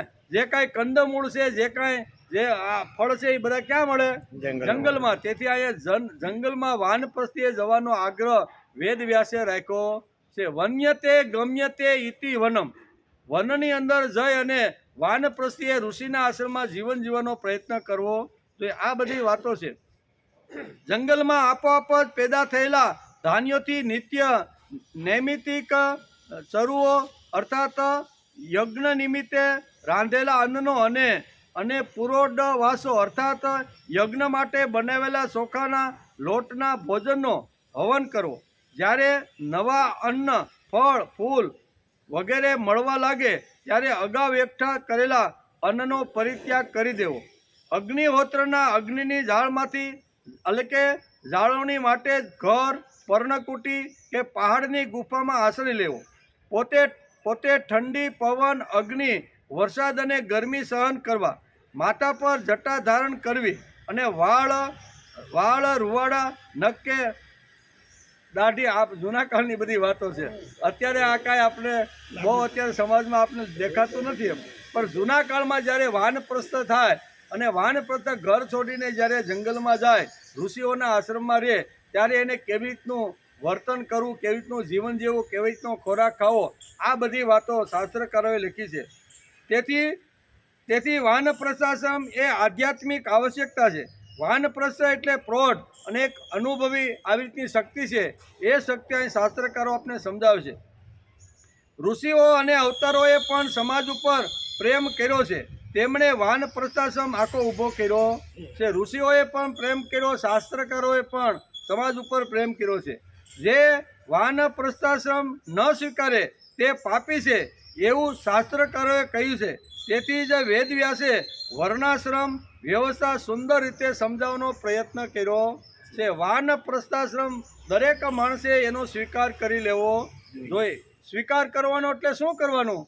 તો કે હવે ધંધો નોકરી આપણા પૌત્ર અથવા પુત્રો કરતા હોય તો એમાં વચ્ચે બહુ આપણે દખલગીરી કરવાની નહીં. પૂછે તો એને સારી રીતે જવાબ આપવાનો, ન પૂછે તો આપણે આપણું કામ, ભગવાને ઘણું આપ્યું છે કામ કરવાનું અધ્યાત્મ ક્ષેત્રમાં, તો એ વાતો આપણે ધ્યાનમાં રાખીને કરવાનો પ્રયત્ન કરવો જોઈએ.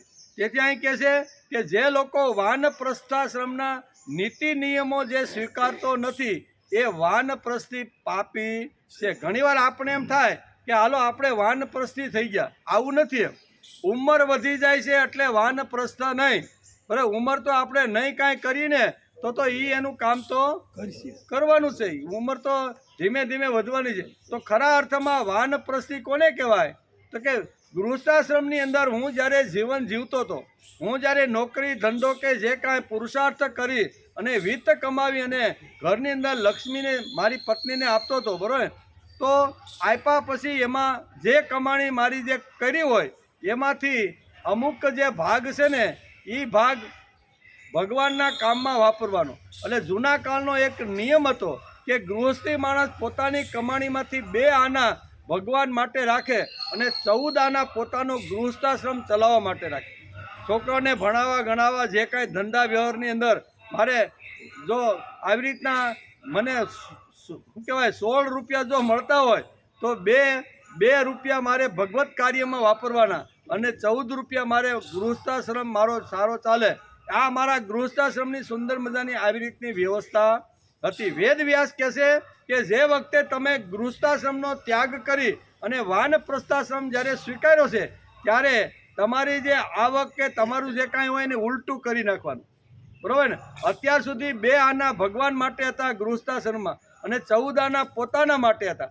હવે આપણે વાનપ્રસ્થી થયા, ઉંમર વધી ગઈ, છોકરાને બધો વ્યવહાર કરી દો અને આપણી જે કાંઈ પાસે જે કાંઈ શું કહેવાય વ્યાજની આવક કે પેન્શનની આવક કે જે કાંઈ આવતી હોય ને, બરાબર ને, થોડી ઘણી તો રાખી જ હોય, બરાબર, રાખી જ હોય ને, હા એ રાખી જ હોય મૂડી, બરાબર. તો એમાંથી 14 આના ભગવાન માટે અને 2 આના કોના માટે? કે જે ઘરમાં હું રહું છું એને મારે મફતનું પણ ખાવું નથી, એટલે 2 આના એના માટે અને 14 આના સંપત્તિ છે એ સમાજના કલ્યાણ માટે જે વાપરે એને ખરો વાનપ્રસ્થી કહેવામાં આવતો હતો. વાનપ્રસ્થી વૃક્ષો પાસેથી ગુણ મેળવતો હતો કે વૃક્ષની અંદર કેવા કેવા ગુણો છે. તો એક તો સ્થિરતાનો ગુણ છે કે મારે હવે મારો વ્યવહાર સંસાર છોડી અને એક જગ્યાએ સ્થિર થઈ અને મારે પ્રભુ ભક્તિ કરી લેવી જોઈએ. આ વૃક્ષ પાસેથી વાનપ્રસ્થી આ ગુણ લેતો, કારણ કે આ જે વૃક્ષ છે એને સ્થિર થઈ ગયું છે ને, એ કે ના ના હવે અમને મારુતિ નંદનમાં ફાવતું નથી, હવે તો અમારે શાંતિ નિકેતનમાં જવું છે. તો શું થાય? ફૂંકાઈ જાય ને લોકો કાપીને બળતણ કરી નાખે. એટલે સ્થિર છે તેથી એના ઉપર ફળ આવે છે, ફૂલ લાગે છે અને એનો વિકાસ થતો રહેલો છે. તો મારે હવે ગૃહસ્થાશ્રમનો ત્યાગ કર્યા પછી, વાનપ્રસ્થમાં પ્રવેશ કર્યા પછી મારે હવે સ્થિર બનીને કર્તવ્ય કર્મ કરવું જોઈએ. કે મને જે શાસ્ત્રમાં વાનપ્રસ્થીના જે નીતિ નિયમો બનાવ્યા છે એ જ પ્રમાણે મારો વ્યવહાર અને મારો વિચાર ચાલવો જોઈએ. તેથી અહીં કહે છે કે વાનપ્રસ્થી બન્યા પછી વૃક્ષો પાસેથી આ એક ગુણ લેવાનો છે. બીજો ગુણ છે અયાચક વૃત્તિ. કેવી? અયાચક એટલે કોઈની પાસે માગ્યા વગર મૂળિયા દ્વારા પોતાનો ખોરાક મેળવી લે છે. એને વૃક્ષોને કોઈની પાસે માગવા જવું પડતું નથી, એ પોતાનો ખોરાક પોતાની જાતે મેળવી લે છે. પછી બીજી વાત છે, આ બધી વાતો વૃક્ષો પાસેથી આપણે જાણવા મળે છે. પછી આપણે એની પાસે બેઠા હોય અને ઘણો સમય સુધી એના ફળ પણ ખાધા હોય, સાંયડો પણ ઉનાળામાં લીધો હોય અને 2 કલાકનો સાંયડો લીધા પછી આરામ કર્યા પછી આપણે જ્યારે એ વૃક્ષને છોડીને જ્યારે જાય છે ત્યારે વૃક્ષ એવું પણ કહેતું નથી કે તું મારો આભાર વ્યક્ત કર, 2 કલાક સુધી મારો સાંયડો ફળ ખાધા અને હવે તું અહીંથી જાશો તો થેન્ક યુ તો બોલ. આ વૃક્ષ કહેતું નથી. આ બધી જે વાતો છે એ બધી વાતો વૃક્ષ પાસેથી શીખવાની છે. તેથી જૂના કાળમાં ગમ્યતે પ્રાપ્યતે ભગવત પદ એન સા ગંગા, એમ જેમ એ ગંગાનો અર્થ જેમ સમજાવ્યો છે એમાં અહીંયા વનનો અર્થ પણ શાસ્ત્રકારોએ આપને સમજાવ્યો છે કે વન્યતે ગમ્યતે ઇતિ વનમ, બરાબર, કે વનની અંદર જવાનું અને ત્યાં જે ઋષિના આશ્રમમાં રહેતા હોય એ બધા નીતિ નિયમો પાળવા જોઈએ. જે વાનપ્રસ્થાશ્રમ ન સ્વીકારે તે પાપી છે એવું શાસ્ત્રકારોએ કહ્યું છે. તેથી જ વેદવ્યાસે વર્ણાશ્રમ વ્યવસ્થા સુંદર રીતે આ સ્કંદની અંદર સમજાવી છે. ધર્મમાં અને ભક્તિમાં આવી પ્રભાવી શક્તિની આવશ્યકતા છે. ધર્મ હોય કે ભક્તિ હોય પણ આવી પ્રભાવી શક્તિ જ્યાં પડેલી છે, હાવ બેઠેલી છે, નિષ્ક્રિય થઈ ગયેલી છે, એ શક્તિ પાસે શાસ્ત્રકારોને આવી અપેક્ષા છે. ધર્મમાં અને ભક્તિમાં આવી પ્રભાવી શક્તિની આવશ્યકતા છે. જે સામાજિક આવશ્યકતા છે, જે યુગની માગણી છે, આપણા યુગની માગણી છે. આજે ગામડામાં આપણે જઈએ તો ખબર પડે, અમે તો ઘણા વર્ષો સુધી ગામડામાં ગયા, બરાબર ને. અહીંથી આપણે ઉચ્છલ છે, નિઝર છે, સોનગઢ છે, વ્યારા છે, માંડવી છે, બરાબર, ઉમરપાડા, આ જે 7 તાલુકા જે છે ને, અત્યારે તો 2 જિલ્લા થઈ ગયા, પણ સુરત જિલ્લાના 14 જે તાલુકા હતા એમાં 7 તાલુકા હતા એ આખા બધા આદિવાસી વિસ્તારના હતા કે જ્યાં રોજે રોજનું કરીને લોકો ખાય, જંગલમાં જાય, શ્વાપદ પણ મારે. આવા પણ અમે એ લોકોને જોયા છે કે પક્ષીઓને મારી અને પછી પોતે આવી રીતના. આવા લોકો આંખમાં પ્રાણ લાવી અને શેર તરફ જોતા રહેલા છે કે શેરમાંથી કોઈ આવી અને અમને કોઈ રામ અને કૃષ્ણની વાતો કરે, ગીતા અને ઉપનિષદ અને ભાગવતના સિદ્ધાંતો સમજાવે. આવી રીતના નેણા આમ કેવું કે નેણા શું કહેવાય ને, લેવા માંડીને આપણા તરફ જોઈ રહ્યા છે કે આવા લોકો અમારી પાસે આવે જે પોતાની જાતને સુશિક્ષિત સમજે છે, પોતાની જાતને ભણેલા સમજે છે, જ્ઞાની સમજે છે. એવા લોકો અમારી પાસે આવે અને અમને કંઈક રામ અને કૃષ્ણની વાતો સમજાવે, ગીતા અને ઉપનિષદના સિદ્ધાંતો સમજાવે. આવા લોકો રાહ જોઈને બેઠા છે. તેથી અહીં કહે છે કે સમાજની અંદર અહીં કહે છે કે આ વ્યવસ્થા એટલે કે પરિસ્થિતિ એ જ પડકાર ફેંક્યો છે તેની સામે ઊભે રહેવા માટે વેદવ્યાસે ભાગવતમાં આ વાતો સમજાવી છે. આ યુગની માગણી છે. આ વાનપ્રસ્થીઓ જો જંગલમાં જાય, એકાદા કુટુંબમાં બેસે, 2 રાત ત્યાં રોકાય અને એની સાથે જો થોડી ગોષ્ઠી કરે તો એને પણ લાગે કે જીવન જીવવા જેવું છે. આ બધી જ વાતો વાનપ્રસ્થીએ કરે. તેથી આ યુગની માગણી છે. આ વ્યવસ્થા છોડીને પોતાને ધાર્મિક અને ભક્ત સમજવાનું જે કહેવું પડે છે કે તમે ધાર્મિક કે આધ્યાત્મિક નથી. શ્રીમદ ભાગવતના સ્કંદ 7 અધ્યાય 12માં વાનપ્રસ્થાશ્રમના નીતિ નિયમો, દૈનિક ક્રિયાઓ સમજાવી છે.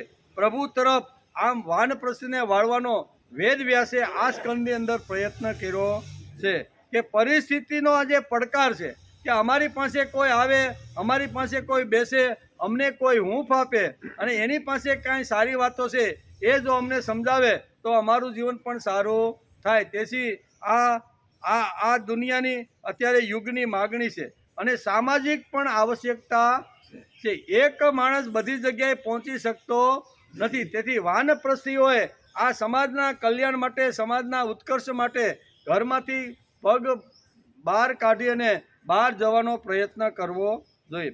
શ્રીમદ ભાગવતના સ્કંદ 7 અને અધ્યાય 12માં વાનપ્રસ્થીના આ બધા નીતિ નિયમો સમજાવ્યા છે. વાનપ્રસ્થ એક જબરજસ્ત શક્તિ છે. આજે કોઈ નબળી સંસ્થા હશે તો તે વાનપ્રસ્થ સંસ્થા થઈ ગઈ. જૂના કાળમાં આ સંસ્થા પાવરફુલ હતી અને તેથી સમાજમાં સુખ, શાંતિ અને સમાધાન હતા. બધાને શાંતિ હતી, બધાને સુખ મળતું હતું, બધા લોકો સમાધાની હતા. એનું કારણ શું છે કે વાનપ્રસ્થી ઘર સુધી, ઝૂંપડે સુધી ફરતો હતો અને પોતાની જે ભક્તિ સમજી અને આ વાતો એને સમજાવવાનો પ્રયત્ન કરતો હતો. તેથી સમાજ સુખી હતો, આનંદી હતો અને એકદમ હસતો રમતો ખીલતો. તેનું કારણ એ કાળમાં વાનપ્રસ્થ સંસ્થા ખૂબ જ મજબૂત હતી. ખૂબ જ શક્તિ છે. આજે કોઈ નબળી સંસ્થા હશે તો તે વાનપ્રસ્થ છે. કળયુગને વધારનારી અને પાપી છે. કેવી? કળયુગની અંદર વધારો કરનારી આ જે સંસ્થા છે વાનપ્રસ્થ સંસ્થાનું સુંદર મજાનું વર્ણન કરતા વેદવ્યાસ લખે છે કે જેની પાસે પ્રૌઢત્વ છે, જેની પાસે અનુભવ છે, જેની પાસે પુષ્કળ સમય પડેલો છે, એવા જે વાનપ્રસ્થીઓ છે એ અત્યારે કટાઈ ગયા છે. અને કોઈ પણ અનુભવ હોય, કોઈ પણ શક્તિ હોય, એને જો આપણે વાપરીએ નહીં ને તો એ શક્તિ કેવીથી જાય? કટાય. આપણે બધા ખેડૂત છીએ એટલે આપણે બધાને ખબર હોય કે આપણા ખેતરમાં કામ કરવા માટે કોઈ વસ્તુ લાવી, માનો કે નિંદામણનો સમય હોય તો આપણે કોઈ તાલુકામાં જઈને 1 ડઝન દાતરડી ખરીદી આવી અને એનાથી આખો આપણો જે પાક હોય એમાં નિંદામણ આપણે 4 મહિના સુધી કરી અને પછી દાતરડીની જરૂર ન હોય, એ જરૂર પડે 4 મહિના પછી, તો 4 મહિના શું કરવાનું?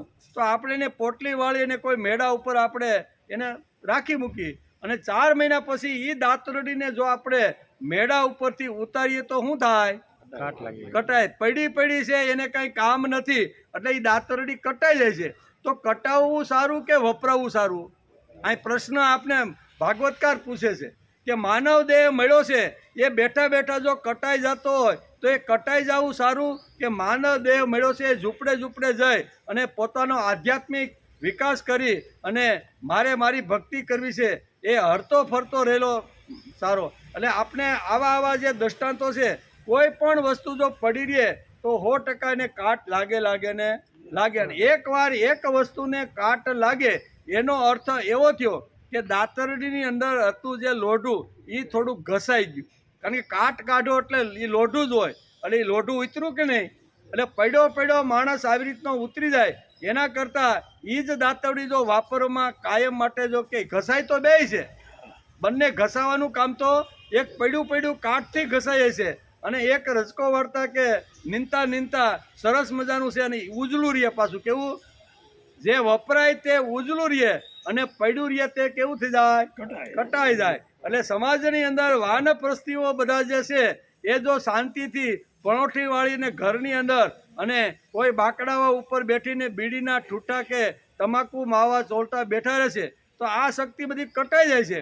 તેથી અહીં શાસ્ત્રકારો વેદવ્યાસે ભાર દઈને કીધું છે કે વાનપ્રસ્થાશ્રમ એ પ્રૌઢ સંસ્થા છે. વાનપ્રસ્થા સંસ્થા એક અનુભવી સંસ્થા છે. અને આ અનુભવ અને પ્રૌઢત્વ જેની અંદર પડેલું છે એ પ્રૌઢત્વ અને અનુભવનો ઉપયોગ જો સમાજના હિત માટે સમાજના કાર્ય માટે નહીં કરે તો આ બધી શક્તિ કટાઈ જાય છે. કટાઈને ખલાસ થવું એના કરતાં વપરાઈને ખલાસ થઈ જવું જોઈએ એમ આપણું શાસ્ત્ર આપને સમજાવશે. તેથી વાનપ્રસ્થની અંદર આ 15 શ્લોકની અંદર સુંદર મજાનું વિવરણ વેદ વ્યાસે બહુ સરસ રીતે સમજાવ્યું છે. આજે આજે ઘરની બહાર વાનપ્રસ્થ નીકળતો જ નથી. બહાર નીકળ તારી અનુભવની મૂડી સમાજના અંતિમ માણસ સુધી લઈ જા. આટલું પ્રભાવી વેદ વ્યાસે ભાગવતની અંદર લખ્યું છે કે વાનપ્રસ્થ આશ્રમ છે એ સમાજની કરોડરજ્જુ છે અને આવી જો કરોડરજ્જુ શાંતિથી જો બેસે તો સમાજનું અધપતન નક્કી છે. તેથી ઘરની બહાર નીકળવું જોઈએ. સમાજની અંદર મેં જે કાંઈ 50, 60 કે 70 વર્ષ સુધી મેં કાંઈ અનુભવની મૂડી જે ઊભી કરી છે એ સમાજના ઉપયોગ માટે અને મારા વિકાસ માટે. બે વાતો થાય. શું થાય? આપણે જે કાંઈ સારી વાતો સાંભળી હોય બરાબર અને સાંભળ્યા પછી લાગે કે આ શ્રીમદ ભાગવત અથવા શ્રીમદ ભગવદ્ ગીતાના સિદ્ધાંતો મારા જીવનમાં મને ખૂબ ઉપયોગી છે, એ પ્રમાણે આચરણ કરી અને જીવન જીવવા લાગે તો માણસ એકદમ સંપત્તિવાન બની જાય છે. કારણ કે વ્યસન ગયા એકવાર જો સારો વિચાર માણસની અંદર આવી જાય, નબળી વાત જો નીકળી જાય અને સારી વાત જો આવી જાય ને તો બધી રીતે માણસ સમૃદ્ધ થાય છે. વિચારોથી સમૃદ્ધ થાય, બુદ્ધિથી સમૃદ્ધ થાય, વૈભવ પણ એના ઘરની અંદર આવવા લાગે અને વિચાર કરવા લાગે કે 15 વર્ષ પહેલાં હું જ્યારે વ્યસનની અંદર જ્યારે ડૂબેલો હતો ત્યારે મારે ખાવાના 2 શેડા માંડ ભેગા થતા હતા. મહાપુરુષો અમને મળ્યા, સંતો અમને મળ્યા, અમારી પાસે બેઠા અને અમારી પાસે બેસી અને આ માનવ દેહનું મહત્ત્વ જ્યારે અમને સમજાવ્યું ત્યારે અમને લાગ્યું કે માનવ દેહ ફેંકી દેવા જેવો તો નથી, એને અંદર ભગવાન બેઠો છે. તેથી આ અમારે ન કરવું. આવી બધી જ વાતો અહીંયા જેણે પોતાના જીવનમાં લાવી છે એ અનુભવની મૂડી બીજા પાસે જઈને ઠાલવે અને કે ભાઈ તારા જેવો જ હું 15 વર્ષ પહેલાં હતો. હું કે કોઈ ગામડામાં જાય, આદિવાસી પાસે બેસે અને દારૂની બોટલ હાથમાં લઈ અથવા કોઈ આવી રીતનું લઈને જ્યારે બેઠો હોય ને ત્યારે આપણે એને એમ કહેતા નથી અરે તું દારૂડિયો છો અને દારૂ પીવાથી ફેફસું ખલાસ થઈ જાય સંપત્તિ, આવું આપણે કહેતા નથી. બાજુમાં બેઠો હોય, પીધેલો હોય પણ આપણે એને ઉપાડો હાથ ફેરવીને કહીએ છીએ કે ભાઈ કાંઈ વાંધો નહીં, તે પોટલી નાખી લીધી તો નાખી લીધી. 15 વર્ષ પહેલાં હું પણ તારી જેમ પોટલી નાખતો હતો. હું કે તારી જેમ હું પણ 15 વર્ષ પહેલાં મોઢાની અંદર આવી પોટલી નાખી અને મોઢામાં બીડીના ગોટા અને તમાકુના માવા છોડતો હતો. પણ કોઈ મહાપુરુષ, કોઈ સંતો અને કોઈ આવી રીતના ભગવત ભક્તો અમારી પાસે આવ્યા, અમારી પાસે વર્ષો સુધી બેઠા, અમને સારા વિચારો આપ્યા તો અમારું જે નબળું જે કાંઈ હતું એ બધું નીકળી ગયું અને અમે સારા રસ્તા ઉપર આવી ગયા છીએ. તેથી મારી અંદર જેમ આ કુટેવો હતી એમ અત્યારે તમારી અંદર પણ છે.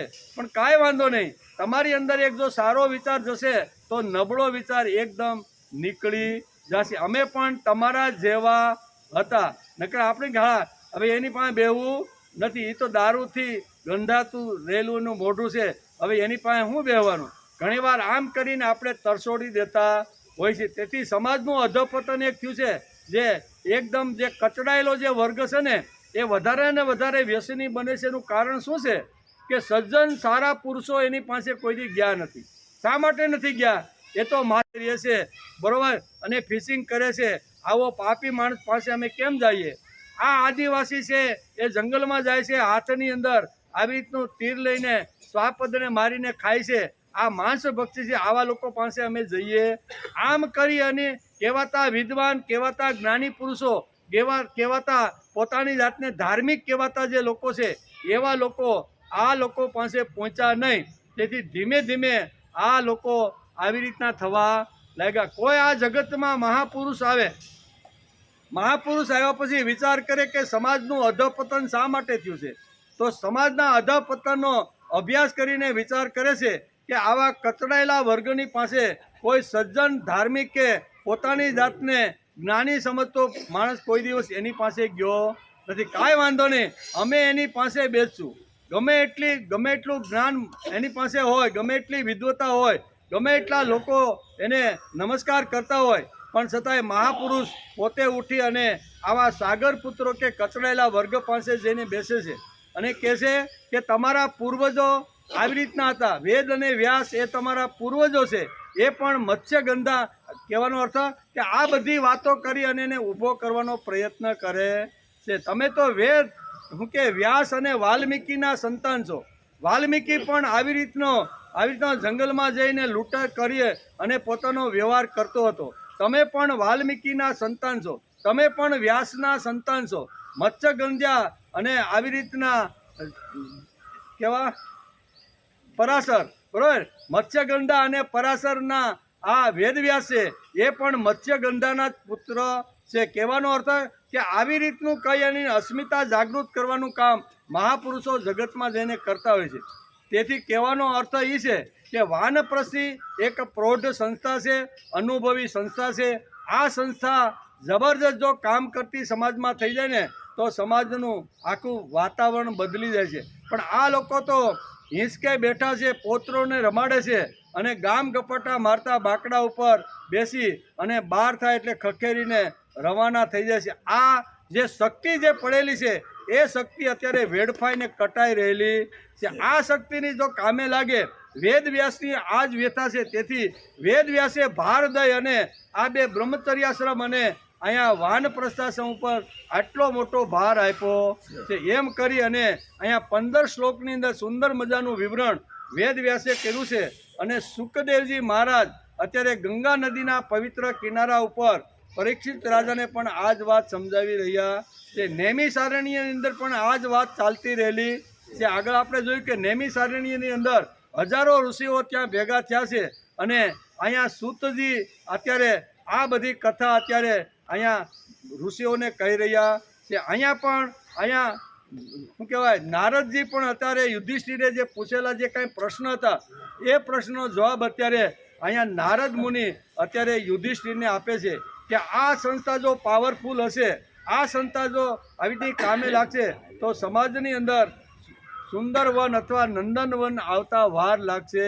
ને આમ કરી અને આ અધ્યાયને બહુ સરસ રીતે વેદ વ્યાસે સમજાવવાનો પ્રયત્ન કર્યો છે. છેલ્લે લખે છે શું લખે છે? આ પ્રમાણે અવિનાશી પરમાત્માના રૂપની અંદર જો માણસ ભળી જાય, વાનપ્રસ્થિ ભળી જાય, એટલે કે આવી રીતે આ પ્રમાણે અવિનાશી પરમાત્માના રૂપમાં આવી રીતના વાનપ્રસ્થિ જો ભળે, જે ચિદ વસ્તુ રહે તે આત્મા છે, તે હું છું એવું જાણીને અનન્ય ભાવથી પોતાની શક્તિ, પોતાની ઇન્દ્રિયો અને પોતાને મળેલો જે અનુભવની જે મૂડી છે એ સમાજના અંતિમ માણસ સુધી લઈ જવાનો જે પ્રયત્ન કરે છે એ બ્રહ્મ તત્વને પ્રાપ્ત થઈ જાય કે આટલું સુંદર મજાનું વર્ણન વેદ વ્યાસે અહીંયા 15 શ્લોકની અંદર વાનપ્રસ્થાશ્રમ કેવો હોય, એના ગુણો કેવા હોય અને એ ગુણો દ્વારા માણસ કેટલો ઉર્ધ્વ ગતિ ઉપર પહોંચે છે એનું સુંદર મજાનું વર્ણન કર્યું છે. ઇતિ શ્રીમદ ભાગવતે મહાપુરાણે પારમહંસ્યા સંહિતાયા સપ્તમ સ્કંદે યુધિષ્ઠિર નારદ સંવાદે સદાચાર નિર્ણયો નામ 12ધ્યાય. 7મા સ્કંદ અંતર્ગત યુધિષ્ઠિર નારદ સંવાદનો સદાચાર નિર્ણય નામનો 12મો અધ્યાય સમાપ્ત થયો. 12મા અધ્યાયની અંદર 2 વિષયો ઉપર વેદ વ્યાસે આવી રીતનો પ્રકાશ પાડ્યો છે અને નારદ મુનિ યુધિષ્ઠિરને આ 2 વિષયો સમય એવા બ્રહ્મચર્યાશ્રમના સિદ્ધાંતો, એના નિયમો, એ વિદ્યાર્થીએ કેવી રીતનું રહેવું, એ બધી વાતો બહુ સરસ રીતે સમજાવી છે. ત્યાર પછી વાનપ્રસ્થાશ્રમની જે વાતો છે એ પણ એને સમજાવવાનો પ્રયત્ન કર્યો અને આમ કરીને આ અધ્યાયને આપણે નમસ્કાર કર્યા. ટાઈમ પણ થઈ ગયો છે એમ કે આવતીકાલે 13મો, આના 15 જ અધ્યાય છે એટલે બહુ 13મા અધ્યાયમાં આવતીકાલે યતિ ધર્મનું નિરૂપણ તથા અવધૂત પ્રહલાદનો સંવાદ